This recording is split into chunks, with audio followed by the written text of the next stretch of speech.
Welcome to Nightmares and Grief, a place to explore and celebrate the darkness. Today's episode is part 7 of my novel, To Make the World Obey.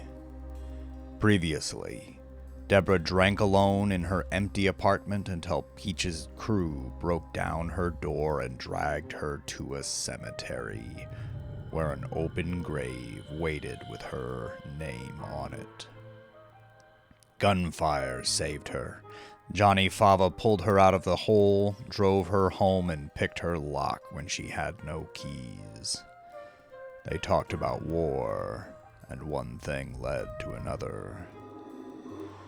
But while Deborah slept, Johnny was already working. Everything she told him about catching Bartu he planned to use. By morning, he'd called a dirty cop named Kennedy and arranged private access to the man who called himself Bartu. Who will get to Bartu first? How far will Johnny go to climb the ranks? And what's brewing inside the clan? Find out on To Make the World Obey. Now, settle in, check under the bed, and pour a drink for the skeletons in your closet. It's time to start. Bartu, December 14th, 2024. Bartu's holding cell was damp and chilly, and his cellmates were of a similar character. Except for a drunk in a shirt and tie sulking in the corner, the men occupying the space generally had extreme haircuts, very short or very long or a combination of the two, and the dour snarls smeared across their faces may as well have been carved into their flesh. Bartu, Patrick, was certain that the cell was supposed to be part of the police intimidation. This was where he'd live. These were the kinds of people he'd have to live with if he didn't surrender his brothers. It wasn't working as intended. These clowns were boring amateurs. A man with a scar running perpendicular to his eyes ran his mouth to Bartu about how he'd killed the man sleeping with his girlfriend. His scalp was shaved, streaked with a sharp, snake-like tribal tattoo glistening with sweat. I knew she was cheating. I could smell it on her. I could smell the lies, bro. Smelled like cock and cat piss. She was no good, bro. I never met a bitch that's any good. Bartu leaned his head between the cell bars and studied the hallway with half-slit eyes, searching for opportunities. He decided to entertain Tribal. Did you catch them together? Tribal shook his shiny head. Nah, I didn't need to. Interesting. It's like you've got a sixth sense. Tribal's lips parted to reveal a set of tiny teeth. His smile was more gums than discolored white. Yeah, bro, I guess I do. He laughed with a sound like an idling weed whacker, then slapped Bartu on the back a few times.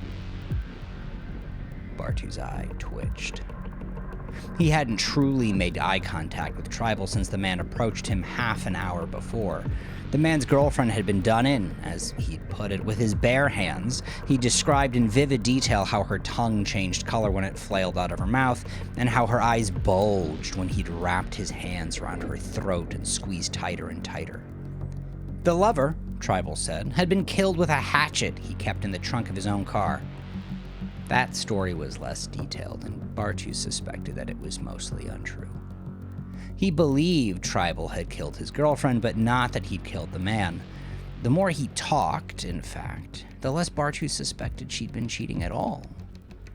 It was a fiction Tribal concocted after the fact to cover his guilt with a thin shroud of justice. Bartu thought about his own sickness and nearly scoffed. Amateurs. clowns. Enough about me, bro. Why are you in here? He cocked his head upward and stroked his chin. Let me guess, you run with some biker gang, sold something nasty. Bartu spoke to the space between the bars, watching as officers spoke and sipped coffee. I killed a lot of people at Fred Meyer. The man ran a hand over his scalp and gave him a look Bartu caught from the corner of his eye. I did, Bartu confirmed with a small nod. It's true. He closed his eyes and remembered the smell of gunpowder and blood. It had been glorious. Bro! You trying to take credit for the Fred Meyer massacre? He shook his head. Bro, you're a big guy, but there ain't no way you were part of that crew, dig? There's just no way. Bartu had entertained the clown enough. He was too bored, his heart too low, and his frustrations too high.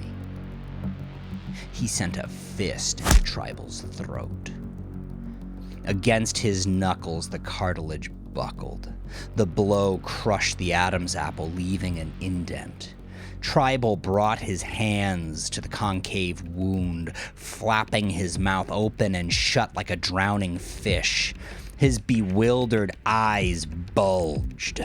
Bartu slammed his foot into the man's knee, and when the big, shiny head cracked against the concrete floor, he stomped down on the breastbone with all his might.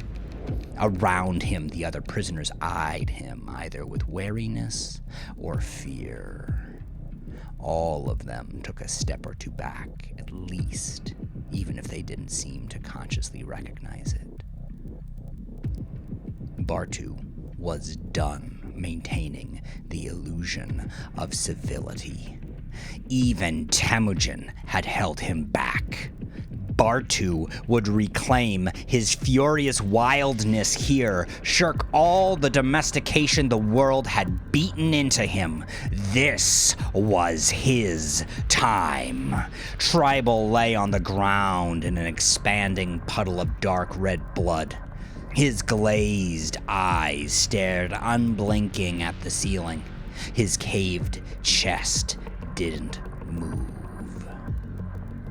Bartu spread his arms out wide and hunched his back, baring his teeth like a mad hyena. His eyes went wide and white in the sockets, and the other men in the holding cell, whether or not they had been impressed by Bartu's show of force, understood the meaning clearly and left him alone. Some increased their distance. The police, however, did not care. Bartu's back now turned against the bars. He'd assumed all the threats would come from within, when the most powerful of them came from without. 2 points of pain stabbed into his back. He hardly had enough time to register them before a new, blinding wave of shock pulsed through his whole body. He'd never felt anything like it before. It seemed less like pain and more like an overclocking of his entire system. The blood in his veins boiled. The receptors in his skin registered too many things to comprehend. His mouth went dry and his vision went black and white at the same time. He collapsed, never having seen the man who fired the taser.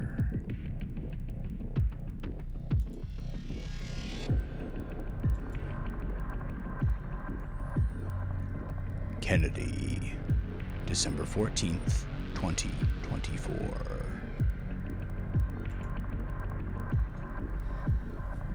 The officers left the gun going for a few seconds longer than was necessary. The click, click, click of the current running down the wire kept time. The other men in the cell backed away even farther when they caught the glare of the man holding the gun. "That's right," he muttered. "Back the fuck up." His soft face was hardened at the lines, his brow held tight, and his mouth pulled wide and taut. The eyes, which were normally green, would later be described by the man's peers as dark as obsidian. Even though he was nothing impressive in build or stature, it was evident that Officer Kennedy had been pushed to his precipice. He cast his cold scowl at a junior officer and jerked his head at the unconscious Bartu. "Get him. He's got to be isolated." The young officer hesitated, and Kennedy's eyes flared. It was incentive enough for the man to move. He shouted for the other inmates to back away, an unnecessary command, and opened the cell door, then cuffed Bartu. "Sir," the young man opined as he dragged Bartu dazed and groaning, "are you aware that Hartigan has a bone to pick with this guy?" Officer Kennedy's eyes remained dark, and the flicker of recognition that the junior officer had expected never crossed them. Kennedy shrugged. "A lot of people have a bone to pick with him, but I've got a hell of a lot more than that to take from this sack of shit." He jerked his head toward the door. "Let's go. Take him to solitary." The junior officer didn't allow himself the luxury of hesitation. He walked behind Kennedy, keeping his eyes down. Kennedy stopped at the solitary holding cell, a tiny thing, barely bigger than a closet with a stained mattress filling half the floor space, and swung the door open. "Well, go ahead." Bartu, still groaning and disoriented, landed on the mattress with an ungraceful thud. Kennedy slammed the metal door shut and nodded at the inferior officer. "I'll take care of the paperwork. Head back to your post." He patted him on the shoulder and then added, "Good work."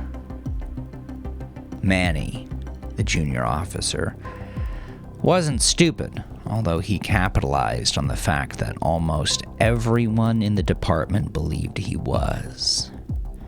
He knew that the maniac in solitary wasn't there because he beat the shit out of someone in lockup. That was a convenient excuse. Officer Kennedy would weave that into the narrative. There'd be a story later about how the madman had gotten violent, how the incident in the holding cell should have been an indicator. When Internal Affairs questioned Kennedy, Manny could almost hear it. He'd say, "It was a lapse in judgment. It won't happen again." Manny left as he'd been instructed. He went out to the back lot and looked across the sea of squad cars while he had a cigarette and pondered his next move. The smoke was nice. It was nice to watch it dance skyward from the ember while he held the previous puff in his lungs. The smoke helped him think. Manny got through the cigarette and scraped the ember out against the railing beside the stairs. It was none of his business anyway. Kennedy, December 14th, 2024. Bartu wasn't certain how long he'd been held. There were no windows in the little cell, just a big incandescent bulb nestled into a hole in the ceiling and covered by a cage. The bulb never slept. Instead, it buzzed. A long, continuous drone that Bartu had assumed he would eventually tune out, but did not. He tried to sleep, but the buzzing was there, and when he closed his eyes, the buzzing kept him in that hypnagogic no man's land. He wandered through that mental wasteland, neither fully in control of his thoughts nor fully carried by his dreams. His stomach churned with the anticipation of danger. The metal door swung open with a low groan. Framed by the doorway stood Officer Kennedy. He was alone, and he carried a nightstick. Bartu pulled himself up to a seated position, sliding his back to the wall for support and resting his hands in his lap. They watched each other for a while, Kennedy lingering at the threshold. His jaw was knotted. A faint vein stood out against his temple. Though his gaze was direct, it quavered. "Good evening," he said at last. It took effort to remain civil. All his focus rested in keeping steady, keeping his words steady, keeping his hands steady, keeping his gaze steady. His palms were so slick with sweat that he wanted to wipe them off on the leg of his pants, but he felt Bartu's gaze searching for any sign of weakness. This must be how a rabbit feels when encountering a wolf. As the thought crossed his mind, Kennedy steeled himself. It was a ridiculous notion. He had all the power here.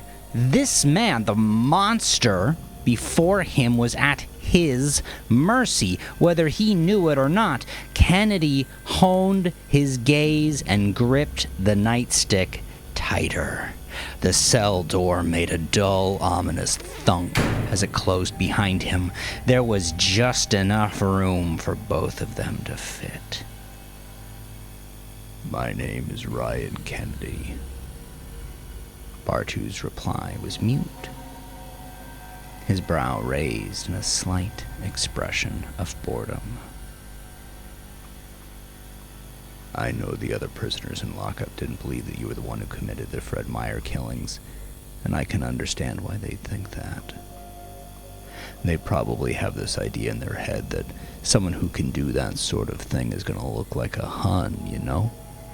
You're a big guy, but they're expecting someone with a scar across his face and a bunch of tattoos down his arm, maybe a guy with bones and beads braided into his beard." Kennedy massaged his cheek and grimaced. "They're expecting to see a movie villain." He shook his head and tapped his chest with the nightstick. "I know better." He squatted down to the level of Bartu's eyes. "I've seen the very worst in people, and it never comes packaged like Darth Vader or Cruella de Vil. You'd think the bastards out there would know, but they don't think they're really bad guys. See, they draw a line between people like them and people like you." As if to illustrate, he dragged the tip of his nightstick across the floor.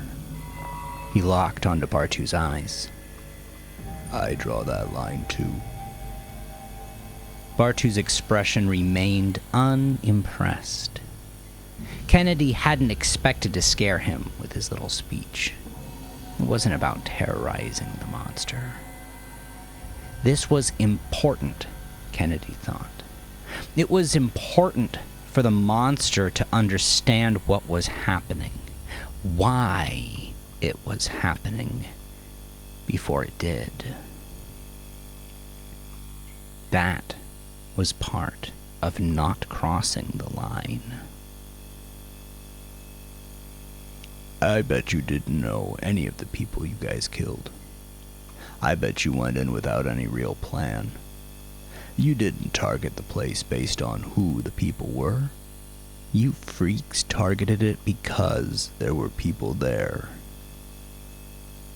"Is this the part where you tell me who I killed that you knew?" To punctuate the languid monotone, Bartu crossed his arms. Kennedy nodded. Yeah, actually it is. My sister's name is Stephanie. Was Stephanie, Bartu corrected. Kennedy shook his head.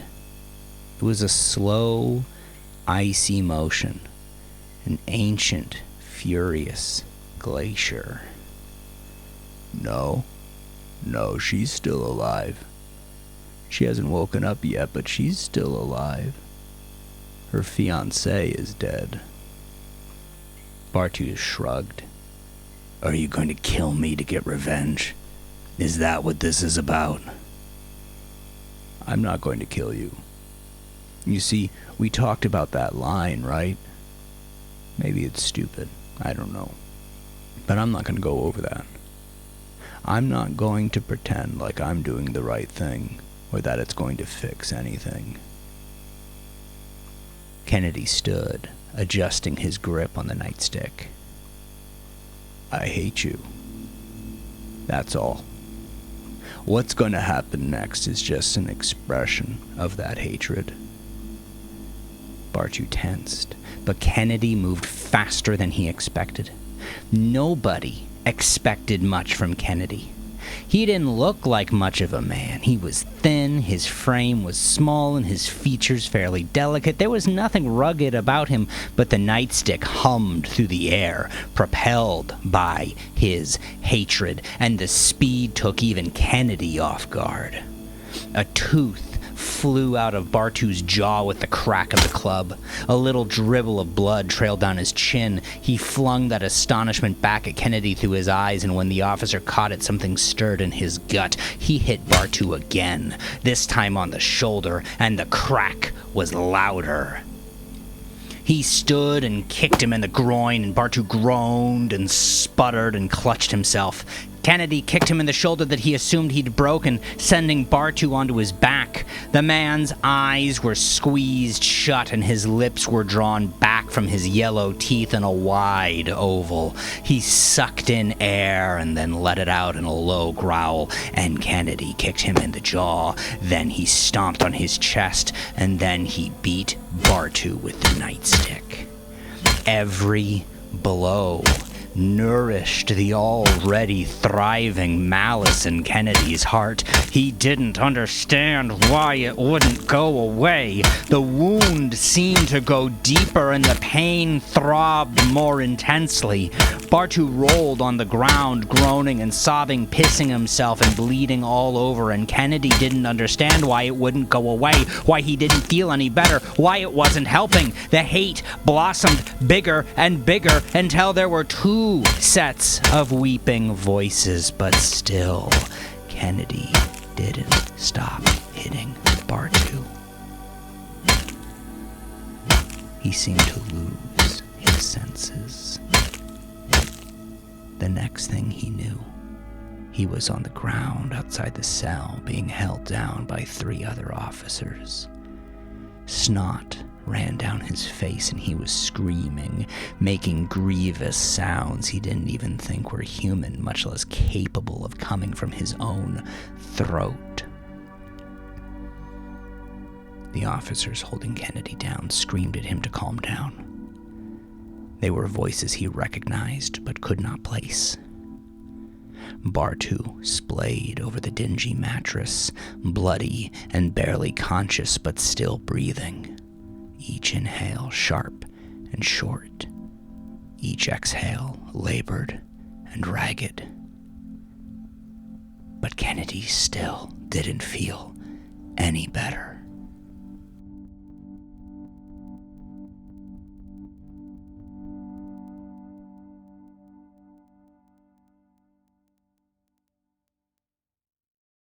Temujin, December 14th, 2024. Temujin woke before the late rise of the Pacific Northwest sun. He did stretches, then a gauntlet of calisthenics, and took a short, cold shower. He didn't use soap. He only let the water run over him. More than a chance to cleanse himself, this was an opportunity to become stronger. When fresh snow fell, he would sit naked beneath it. There were always parts of his old self that he could cut out. These simple rituals conditioned Temujin's mind as much as they conditioned his body. The whole world was a test.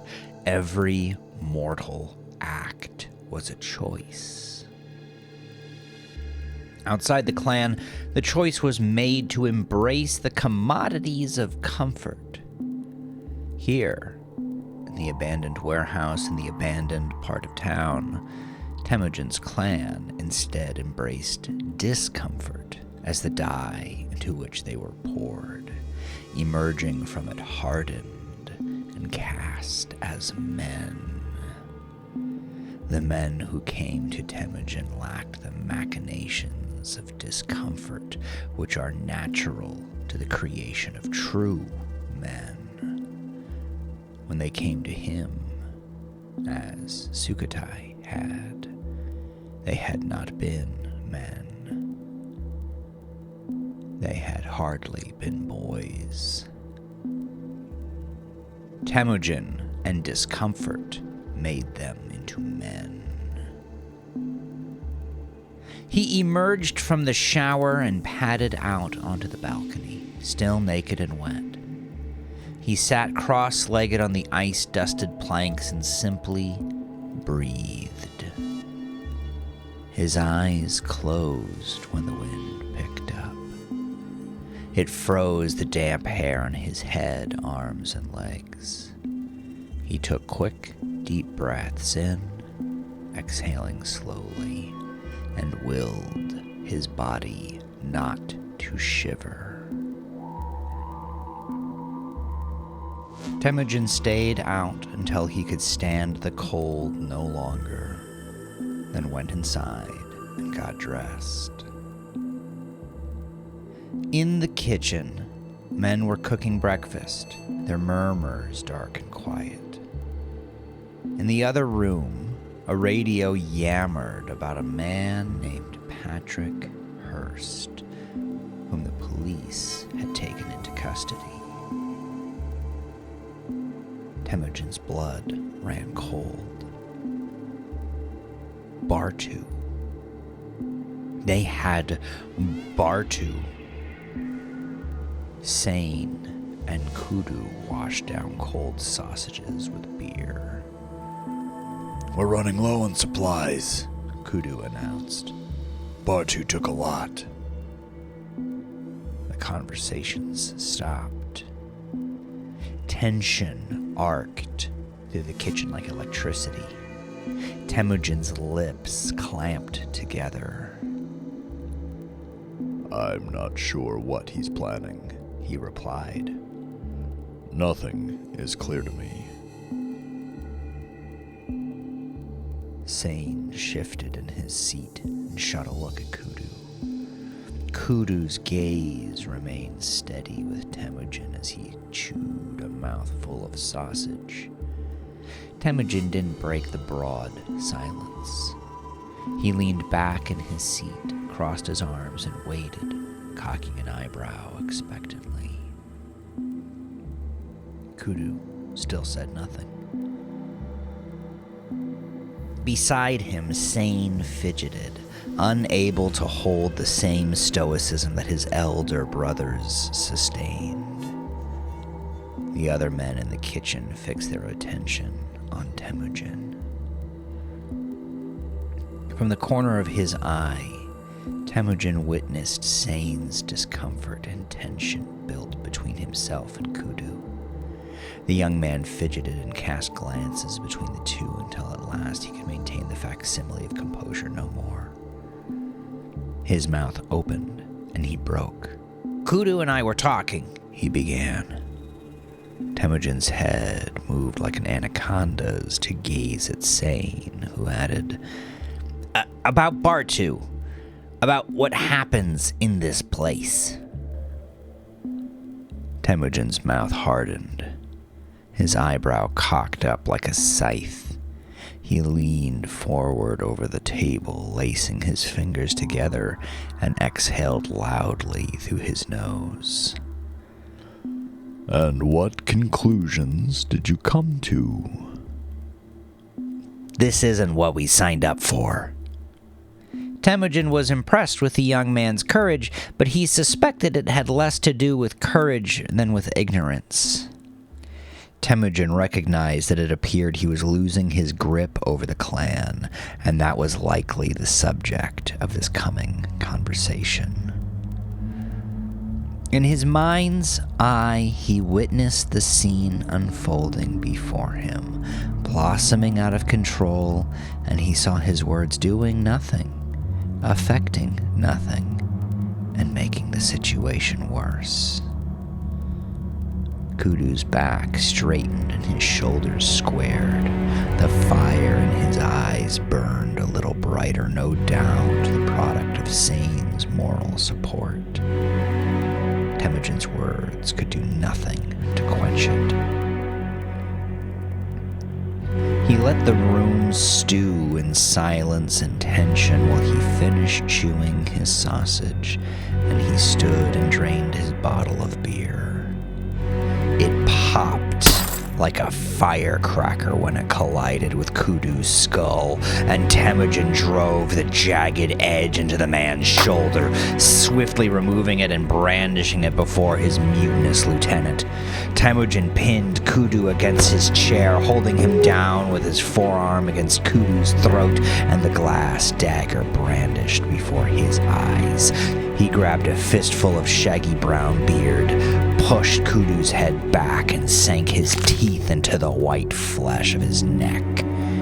Blood erupted in thick rivers, pouring down Kudu's throat, soaking his shirt. Temujin raised his face, stained like a child's after eating cherries, and every man in the room saw his eyes flare wide and white as he bared his teeth to roar. In his hands, Kudu openly wept. Pink bubbles foamed at the wounds on his neck with every gasp. Temujin smashed the broken bottle against the man's face, decimating the remaining glass. A low rumble of astonished conversation rippled through the crowd. Emerging above it all was the tide of Kudu's sobs. Temujin let him go and smeared the blood staining his mouth over the rest of his face. He jumped onto the table and extended his red palms wide. Who's next? Who else thinks me unfit for leadership? The low rumble of murmurs ceased, leaving Kudu's strangled moans as the only sound daring to wander the air. Temujin leaped from the table, his face a mask of madness, and grabbed Kudu by the leg and neck. He raised the man, chest towards the sky, high above his head, and when Kudu's spine snapped against Temujin's knee, the crack resounded through the room like the slamming of a gavel. The weeping stopped. The body thudded to the ground, and it was over. The blood was still warm when Temujin smeared it across his abdomen. He slapped his chest with his palms, leaving 2 red handprints on his pectorals, and then he spread his arms out again. Look at me! Who agrees with Kudu? He shifted the daggers of his gaze to Sane and jabbed an accusatory finger at him. What about you? Where do you stand now? Whatever courage Sane may have mustered through his naivety evaporated after watching his brother's murder. All thoughts of rebellion were gone. There was only fear and fealty left. Temujin pointed at the bleeding corpse on the floor. Clean it up, but not too well. I want there to be a stain. As for the rest of you, eat and rest up. You want leadership? You crave blood? He licked blood off his chops. Then Bartu must die. He sneered at his men with a raised chin in disgust. We raid again tomorrow. The room's energy shifted from morose to uncertain and finally cautious excitement. Temujin went down into the basement, blood crackling with hate and adrenaline, and pulled one of the women out of the cage by the hair. Vicky was silent as he had his way with her. She had no more tears left to shed. Cosmo, December 14th, 2024. Snow had fallen, and Cosmo's backyard was coated in a blanket of undisturbed, soft white that chased away the night as well as the floodlights. The old gangster was bundled up in his heavy winter coat and a long black muffler, his breath merging in tight gray puffs. He buried his hands deep into his pockets and glared at Johnny, who is the whole reason they were outside in this godforsaken weather. Johnny patted his pockets until he found his cigarettes. Cosmo scoffed as Johnny fumbled with the pack, struggling to open the lid and then pull out a Winston. It's so fucking cold you can't even get the thing you wanted to be cold for. You ought to quit, and we ought to go the fuck back inside. If the cancer doesn't kill you, the fucking cold will. Johnny put the cigarette between his lips, then lit it and gave Cosmo the finger while he took a drag. Go fuck yourself. Tell me the bad news already. Cosmo had tapped his guy in the police as soon as he could, but by then, Bartu had already suffered his beating. He's not unconscious, but he's gonna be about as useful as a honey ham at a bar mitzvah. Johnny shook his head and cursed quietly into a cloud of smoke. Where's he at now? Cosmo raised his palm as if to make him stop. I know what you're fucking thinking. He's locked up tighter than... He's locked up even tighter at the hospital, Johnny. You're shit out of luck. Go find another lead. I know what you're fucking thinking. He's locked up even tighter over at the hospital, Johnny. You're shit out of luck. Go find another lead. No, Johnny insisted, bobbing his head as stabbing the cigarette into the air. You think the old man's going to accept that? Not only is this my only chance to get made if I nail this, but you know it's my ass if I don't get these guys. What fucking hospital is he at? Raising his face upward, Cosmo puffed out his cheeks and heaved a great sigh. He studied the cracks in the patio ceiling. The boy was right. There wasn't anything they could do. Look, let me tell it to you a different way. It's like a cost-benefit situation. This guy is so fucked up that he can't talk. It's not worth it to go in, guns blazing like a goddamn Die Hard sequel to snag a guy who's barely better than fresh produce. He doesn't need to talk to communicate, Johnny replied, his voice a harsh scrape. Cosmo pulled a face. Johnny frowned and looked away, puffing on his cigarette. Cosmo said, You're a lunatic. Johnny put the cigarette in his mouth and threw out his palms. What the fuck else am I supposed to do, Cos? I'm in an impossible fucking situation. Either I get this job right and the boss never forgets it, or I blow it and wind up 7 feet under. He's been on a warpath since Eddie and Jackie happened. It was true. No bodies had materialized yet, but there were severe intimations.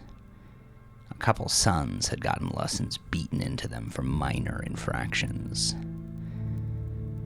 Johnny took another hasty drag of his cigarette and blew the smoke away from Cosmo, who still scrunched his nose. Tell me, what the fuck would you fucking do? It sounds like either way you're fucked. Johnny bobbed his head, his voice elevating. That's right. Either way, I'm fucked. The worst a bunch of cops are gonna do is shoot me in the head. I can handle a bullet in the head. I have no fucking clue what Mr. Greaves wants to do to me. Conventional wisdom tells me to stick with the devil I know. He sat up and spread his hands. Am I wrong? Am I fucking wrong, Cos? The old-timer pursed his lips and sighed, drumming his fingers against the arm of his chair. Johnny paced like a caged leopard, but stopped, waiting for an answer, puffing compulsively on the cigarette.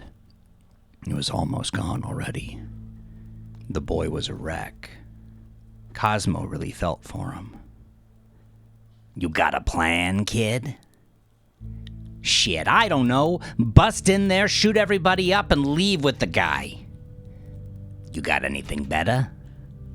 Well, I'm currently accepting fucking suggestions, asshole. Whoa! Watch your fucking mouth, kid! Sorry, Cos. Cosmo waved it off. Forget about it. More important, you know what you're gonna do. More important, you know what you're gonna ask this guy?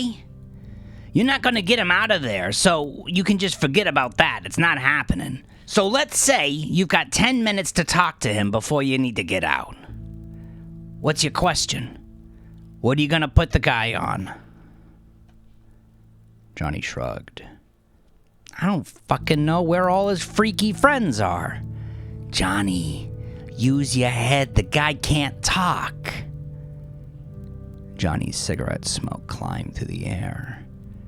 It twisted, coiled, and unraveled like a snake, traveling up and up and up until it disappeared.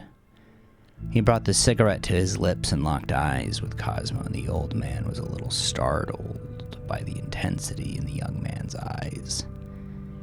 It was the look of a desperate man who refused to give up the fight, who believed so powerfully that he wasn't beaten, that the very strength of his conviction seemed to manipulate the course of the universe in his favor. Johnny's eyes seemed to suggest that he would make the man talk, one way or another, whatever the cost. That night, Cosmo believed it.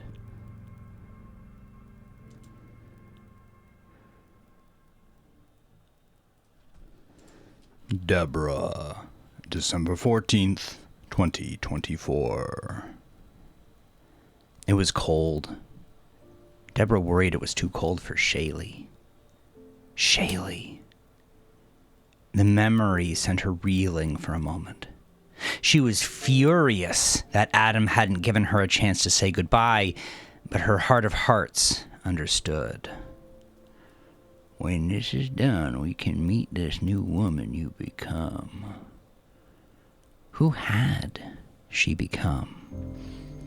She thought about the night with Johnny as she sipped her coffee. She never would have done that in a million years. She couldn't decide how she felt. Deborah shook her head. She could sort herself out later. Identity is a luxury for the secure. She wasn't sure what her next move would be. Some in the department might help her if she needed to tap somebody. Still, without Freddy backing her, and worse, with the very real possibility of Freddy actively working against her, Deborah was concerned that her options had become limited.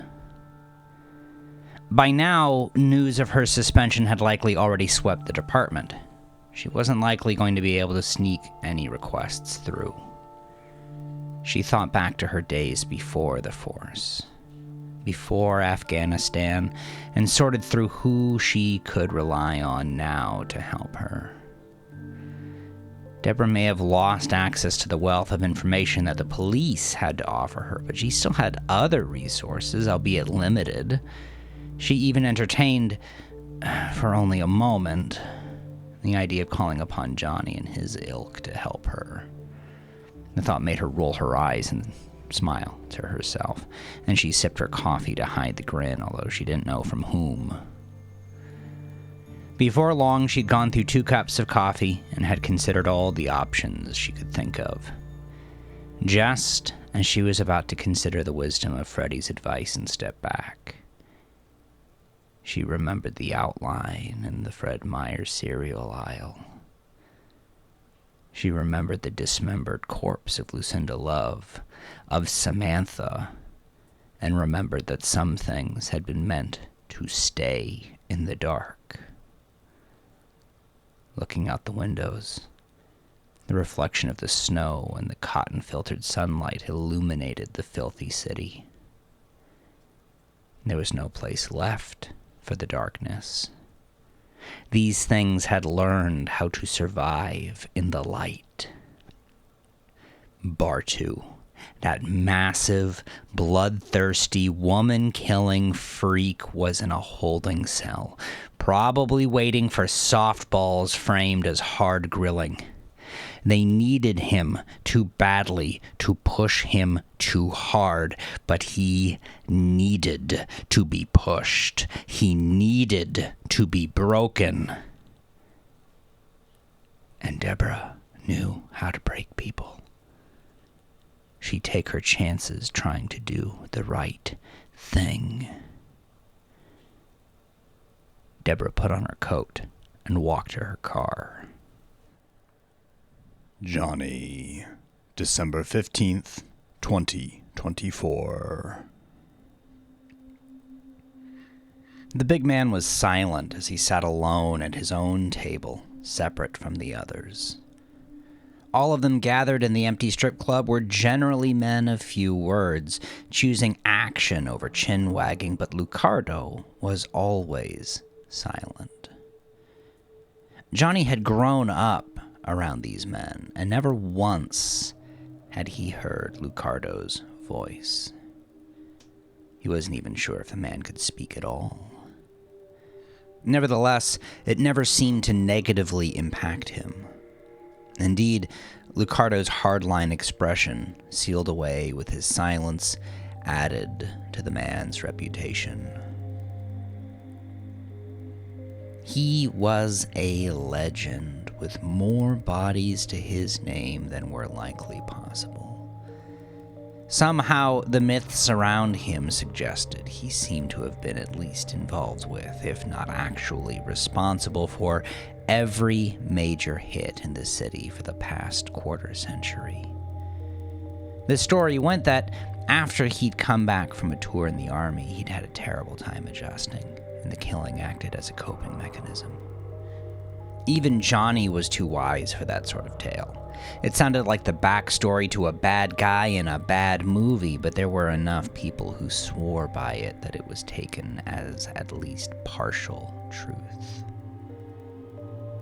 Personally, Johnny wasn't even certain if the man had even been in a war. Lucardo had never weighed in one way or another. In another time, Lucardo might have been the aesthetic inspiration for the legend of the golem. Each of his legs seemed the width of both of Johnny's, and they supported a large trunk with a firm, heavy body heaving over his waistline. Hanging from shoulders too broad to fit in sedans were a pair of thick, ape-like arms ending in oven-mitt hands. He ran them over the balding scalp of his squat, square head. Set deep into his broad face were small, dark eyes which seemed not to flicker with the fire of life. They seemed dull, as if from overuse, but Johnny suspected that it was more out of boredom. He imagined that Lucardo looked out upon the world only to see each day as indiscernible from all the others. The other men Cosmo had helped Johnny gather were similar types. They were all hard, they all looked mean, but none of them could be confused for Lucardo. Even Lionel, who had once gouged out a man's eyeball and attempted to eat it while it was still attached to the nerve, did his apparent best not to cast glances in Lucardo's direction. Psychopaths, thought Johnny. The gathering had the feeling of an ancient army encampment, and to the young man, these men felt more like barbarians than gangsters. Cosmo came to stand with him, and together they looked over the troops like generals while Johnny finished his cigarette. "Here's your guys. What do you think?" "I think we got a bunch of guys who are good at killing. I don't know if this is the kind of gig for them, though." Cosmo inspected them again, bobbing his head. "This ain't your usual kind of job, kid. It's not really like we got a whole bunch of training on the act of invading a fucking hospital." "Fair enough, but this is some weird shit. Are they gonna listen to me?" Cosmo shrugged. "I don't know, kid, are they? What are you gonna do about it? How are you gonna make them?" Johnny honestly didn't know. Cosmo dropped the stony face and slapped him on the back. "You're gonna do fine. Don't worry about it, kid. I'm just here busting your balls. These guys, they'll listen to you." Doing his best to grin along with Cosmo, Johnny swallowed. While he felt good about the job and his gut told him that he was up to the task, he ran his gaze across the assembled tough guys and recognized that this was not his scene. He told Deborah he was a soldier, and he'd meant it. But this had not been what he'd meant. His war took place alongside a different battlefield, and the hardened tension in the room conveyed to him that he wasn't alone in that uncertainty. Fuck it, he thought. Let's talk. He jumped onto the stage and whistled loud and high. The sound throttled the spattered conversation and the pre-game bullshit, but not fast enough. Johnny barked, "Hey, cocksuckers, listen up! This isn't a reception at your cousin's wedding. Shut the fuck up and look at me!" A few of the old men, like Lucardo, sneered at Johnny, but they did as they were told. He grinned, and that was that. Johnny's grin had the power to seal all deals, to strengthen all nerve, to assuage all uncertain minds. Johnny's smile was a goose shitting golden eggs. He opened his mouth, lips still twisted up into that smile, and said, "Good. I knew you assholes could follow some simple fucking instructions. You're already doing better than Cos made it sound like you would." A couple of the men chuckled, but exchanged skeptical glances. It was a pretty bad joke. Ricardo scoffed. Maybe it was out of amusement, Johnny hoped, and leaned back into his chair, his arms crossed. "Cos got you gathered here like it's band of brothers, am I right?" There were more laughs this time as Cosmo bobbed his head sheepishly with an exaggerated Bugs Bunny shrug. "Bring out some wine, man. Get these assholes a little cozy." Cosmo played along and complied, and with a snap of his fingers, a couple new guys brought wine glasses and offered a bottle to each of the men. Almost all of them declined, which Johnny had expected. The point hadn't been for them to drink it anyway. "Here." He snapped at some of the new guys. "Don't forget about me, cocksucker. You better pour me a glass even if these guys don't take it." Everyone chuckled this time. Even Lucardo cocked an eyebrow that was definitely out of amusement. The crowd was warmed up, and Johnny was now ready to make his move. "All right, gentlemen. We're gonna snatch a guy. I'm sure Kaz told you that much, but I'll bet he saved the most important detail for me to throw on you. Johnny paused, sipping his wine. The guy's in a hospital, and he's under police protection. A silent sigh rippled through the band of men. One of the old men shook his head and scoffed. Why can't we just off the guy? If he's in a hospital, we'd probably be finishing someone else's job and doing the world a favor. Johnny wagged a finger at the guy and clicked his tongue. No. It doesn't work like that. We need this asshole alive, and no bribe is big enough to get the cops off the site. Bullshit. You can always bribe a cop. We're snatching one of the guys from the Fred Meyer massacre. The collective sigh seemed to be sucked back in. A question replaced it, hanging in the air like the smell of a corpse. A son asked it. Why? Johnny lost it a little. We're giving back to the fucking community. It's like a fucking recycling program or those fucking loaner library boxes. Who the fuck cares why? You ask a lot of fucking questions for a motherfucker who can't even tie his own fucking shoes. The guy was up like a bolt of lightning, flying out of his seat with hands out like claws. You watch your fucking mouth, Johnny Bean! He managed 2 steps before the gunshots. Johnny's Desert Eagle smoked. The son was on the floor with 3 holes in his chest. The assembled men only stirred, and only a few gaped at the dead son. Johnny took the lull in activity to light a cigarette. He expelled smoke from his nose, and his upper lip twitched, only for a moment into a snarl before returning to the bright, airy, cheerful smile that his audience loved. Okay, guys, Johnny began, sitting over the edge of the stage and flicking ash onto the floor. Let's have some real fucking talk here. Mano y mano and all that bullshit. I got handed a shit job. Kaz and I are tight, and he went ahead and let me... Kaz and I are tight, so he went ahead and lent me a hand, and that's where you guys come in. I've been told I have to find these asshats who wrecked Kaz's place, and I'm supposed to find them, whatever the cost.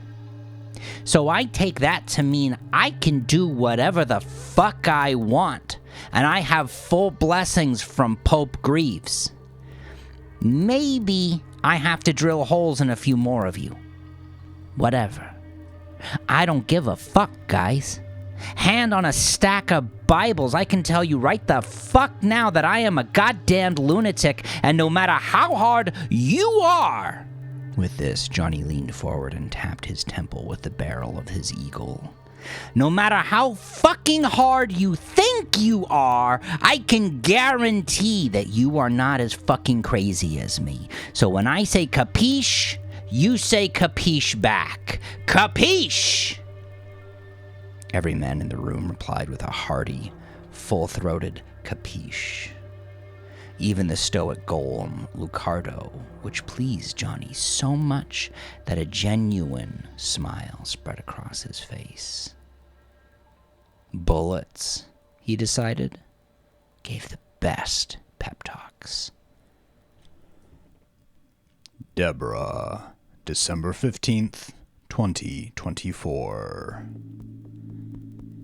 Deborah had been kept out of the loop for obvious reasons, and even if she had asked, no one would have told her what had happened at the holding cells. The incident with Bartu had the potential to become a fiasco, and Hartigan was doing his damnedest to keep it under wraps. Naturally, then, once Deborah had decided to take action of her own, she did not go to the hospital where her quarry was being held, but instead, she drove to the police station. She did not know that, coming from an abandoned warehouse on the other side of town, a group of men in makeshift armor were on their way, too. The guttural crunch of road salt spread across the station's parking lot greeted her. It was early, and last night's snowfall remained a broad, pristine blanket, disturbed only by a few sets of tire tracks. One of the tracks ended at Freddy's coupe. It was unlike him to come so early. Deborah assumed that he must have spent the night in his office. If she was lucky, he was asleep. Dodging Freddy was the last thing she needed. At the front desk, she pretended to sign in before a bleary-eyed secretary who was clearly counting the seconds until his relief arrived and he could go home. Deborah smiled at him and raised her coffee as if to cheer him on, and then held her breath as she approached the employee entrance. She swiped her ID card. The sensor beeped. The door clicked open. Deborah breathed. Hartigan hadn't revoked her privileges yet. This would likely change in a few hours. At this hour, the labyrinth of cubicles did not teem with the click-clack of busy fingers, nor the hurried figures of harried detectives. The calm that Deborah was used to experiencing whenever she came early was replaced by a sense of unease. The silence and stillness of the department was more than just the emptiness before the workday. There was another layer, like the faded smell of yesterday's cooking. It was difficult to identify any single element, or even determine the sensation as a whole, but it existed, as if by way of psychic scarring on the landscape. Something had happened in her absence. The voice was low and gentle, but surprised. What are you doing here? Deborah jumped as she turned, hand on her chest. Leaning against his office door jamb, Hartigan was a haggard sight. His shirt was rumpled and partly unbuttoned, and his tie hung loose around his neck like an old hangman's knot. He squeezed his eyes shut and rubbed the faint bags that grew beneath them like pale gray fungus. Deborah offered him a concerned smile. "You scared me." Yeah, I'm sure I did, with how you're sneaking around. So tell me, Samson, what are you doing here? There was too much hesitation in Deborah's reply, and the commissioner shook his head and waved his hand at her. Don't. It's too early in the morning for lies, and I've had a long night. Truce. Come inside, Samson. There was a drip coffee maker on a little table beside Hartigan's desk. It grumbled, billowing steam. He finished the contents of a black, oversized mug with the Gold's Gym logo. He offered Deborah the seat, although he didn't take one himself. Deborah chose to lean against the threshold. Eyebrows raised, Hartigan groaned. It's been a shit show, Samson. It's been a real grade-A shit show. He stared at the coffee maker and sighed. What happened? You're not the only one with a score to settle, Hartigan replied. When Deborah gave him a strange look, he continued. Your suspect is in the hospital. What the hell happened? The man's a cockroach, Samson, and people usually have two reactions when they see a cockroach. They either shoot away or they kill it. Some people ignore it. Not this cockroach. Everyone wants a piece of him, apparently. Hartigan told her about Kennedy, and Deborah was certain her face was a mix of pleasure and envy, because once he was finished, Hartigan pressed his lips together and gave her a disappointed sigh. The man's in critical condition. He's probably never going to walk again. Oh, what a shame. They'll have to push him down death row in a wheelchair then. The coffee maker sputtered and then beeped, and Hartigan shook his head while he refilled his mug. You really don't get it. Forgetting the fact that he got beaten to an inch of his life, the beating itself helps him in court. Then maybe someone ought to finish the job. Hartigan froze and glared at Deborah, his coffee hovering just in front of his mouth. Statements like those are why you're suspended, Samson. His voice was so gentle that it betrayed his massive frame. Looking at him, no one would expect that such an enormous, rumbling man could be so tender, like watching a pit bull cuddle with a baby. You don't want to judge hearing you say that sort of garbage. Deborah didn't get a chance to respond, which may have been just as well because she wasn't even sure she agreed with Hartigan on that point anymore. There was a tremendous crash, some alarmed talk in the direction of the entrance, and then the sound of assault rifle fire. The startled secretary's orders turned into a loose spattering of screams. Hartigan pulled his personal pistol out of his desk and tossed it to Deborah. He grabbed his holster off the coat stand beside the door and took out his service Glock.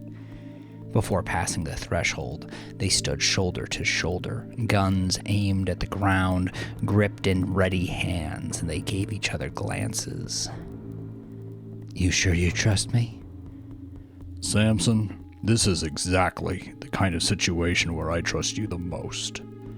He nodded, and Deborah took the lead, crossing the threshold first. In the direction of the front desk came one long, loud, pathetic scream that came to an abrupt end. Then there was silence. Deborah Samson pulled back the slide on her gun and knew that she was ready. Hartigan followed closely, watching her back. They kept to the cubicle walls, walking low to the ground, and Deborah moved toward the center of the labyrinth, away from the screams and the gunshots. At one junction, she ducked her head out to check if she was clear and saw a figure cross the path at the end of the cubicles. Commissioner, I saw Detective Plum's car in the lot. Is he still here? Hartigan nodded and whispered back. He should be. I saw him a few hours ago. If his car's still here, he should be too. Let's find him. Deborah moved like a phantom down the rows of cubicles towards Freddy's. There was no doubt that the men were here for Bartu.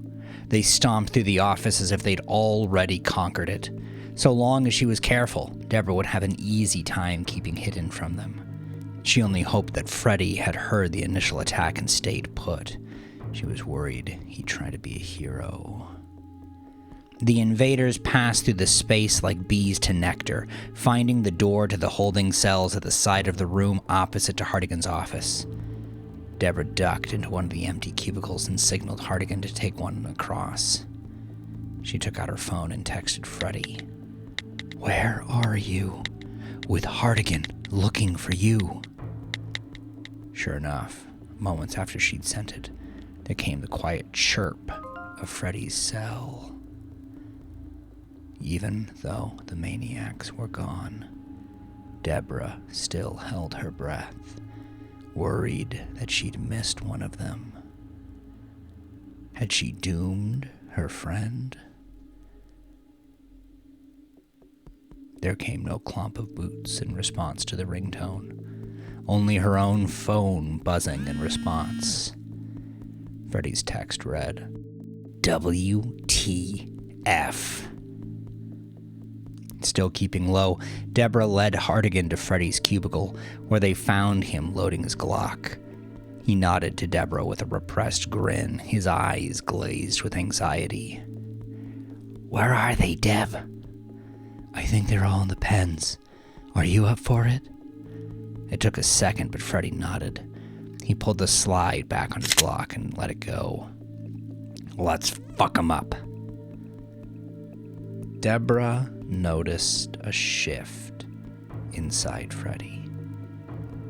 Ever since they had come back from the front, he had done his best to cut something out that was growing inside of him. Freddy had never adjusted well to the war. He built his defenses, but he didn't maintain them well. They didn't protect like Deborah's fortresses. Too much ate away at him, little by little. He had to bifurcate himself into two men. Peacetime Freddy and wartime Freddy. It was then that Deborah realized why he had been so concerned about her. By pushing away the darkness that had been gestating inside of her, he was trying to deny his own. But with the simple act of loading a gun while crouched close to the floor of his cubicle, something had been triggered, and Deborah saw the flicker in Freddy's eyes. She still took the lead, and Hartigan deferred his position to Freddy, choosing to take up the rear. As they approached the door to the holding cells, the sounds of yelling and shrieks grew louder. The door hadn't been forced open, and Deborah grimaced as she wondered whose ID they had taken and at what cost. She was about to swipe her own against the reader when Freddy put a hand on her shoulder. "Hold up, Deb. You know he's not in there, right?" "Yeah, the commissioner filled me in." "What's the plan then, boss?" It was a good question, but one that needed to be answered fast. "You think that's all of them?" Freddy eyed her skeptically. "No, I think it's more than just a handful of guys." It was Deborah's turn to give him a look, but she let it pass. There wasn't time to negotiate, and she trusted his judgment. "Did you see how many?" "More than 10, but not that much. Maybe only 10. Then we can't just go in guns blazing." "I don't think they're going to be open to a lot of civil discourse." Deborah nodded. "Me neither. Non-lethal shots then. You okay with that, Commissioner?" Hartigan nodded back. We just need to keep them. I made some calls and backup is on its way. With that, Deborah swiped her ID and pushed open the doors to the cells. Temujin, December 15th, 2024. Temujin knew he'd missed his opportunity almost as soon as they entered the department offices. It started as a tremor in his gut, a vague intuition that something wasn't right.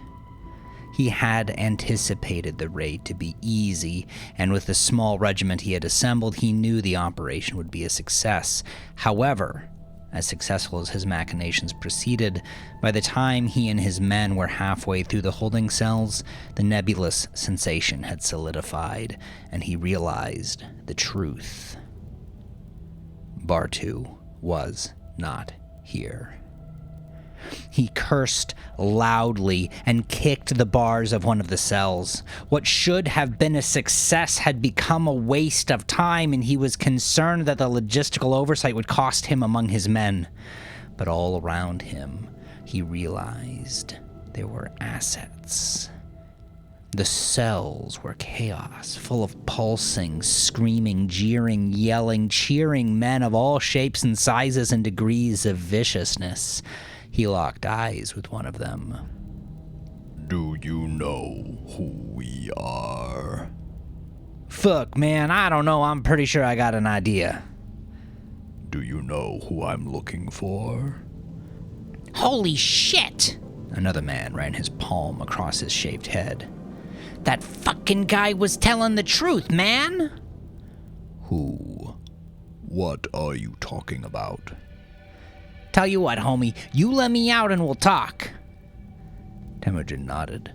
Without a word, he gestured to Kopak and then to the cell. Kopak opened the doors with the keys he'd taken from the dead secretary and was received as a liberator to the sound of cheers. In the other cells, prisoners pleaded. Kopak cast a look at Temujin. who grinned and nodded. Kopek went from cell to cell, opening each of them. Temujin gestured for the man with the shaved head. Talk to me. But before the man could comply, the door to the offices burst open and the entire room erupted into chaos. 3 people fired into the crowd, screaming orders and insults.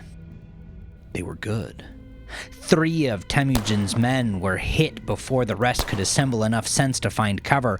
The attackers had taken up behind the waist-high concrete wall that formed a reception area between the 2 rooms.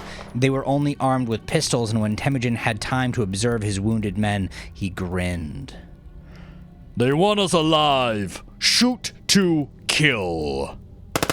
There was a stampede and a bloodbath. Kopek had managed to open 4 of the cells before the 3 officers arrived, and the prisoners contained and each poured out and toward the door as quickly as they could. When the bullets started flying, they either dropped to the floor or chose to take their chances. It was difficult to tell which of the 2 firing sides was causing the most damage to the escapees, but Temujin was certain that at least some of the victims were the result of the others. The big man behind the wall swore at the top of his lungs when he reloaded his pistol. Prisoners streamed through the door, back out into the world where they belonged, and Temujin decided that while they may not have succeeded in their initial mission, the operation was not a complete loss. In the bedlam, the man with the shaved head tried to slip away, but Temujin dropped a heavy hand on his shoulder. You stay with me. We're not done. Fuck, man, fuck, what the fuck? Temujin glowered. It was enough to make the man give up. He dropped as low to the ground as he could, covering his head with his arms and recited prayers. While the firefight blazed on, Temujin surveyed the holding area until he saw what he was looking for. Down at the end of the corridor, there was a second exit. He slapped Kopek's armored shoulder and gestured to the man to come close. Loud enough for him to hear over the gunfire, Temujin told Kopek, Keep half of the men and hold them off. I'm going to take this one through there. We'll come back through the front to provide cover, and once you're out, we'll rendezvous at base. Understood? Kopek nodded. Temujin tapped half the men and indicated that they followed him. The remainder hit the police harder. Dust filled the corridor as bullets riddled the concrete walls. If they kept it up, there might not be any walls left to protect the 3 attackers. Temujin glared again at the man with the shaved head.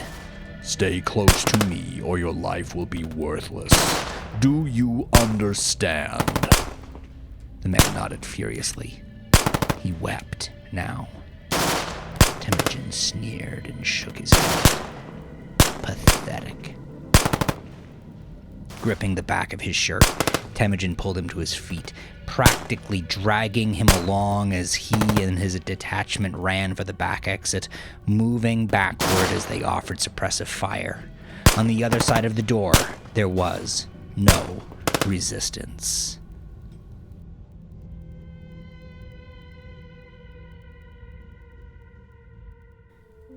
Thank you for sharing my nightmares and helping me carry the grief.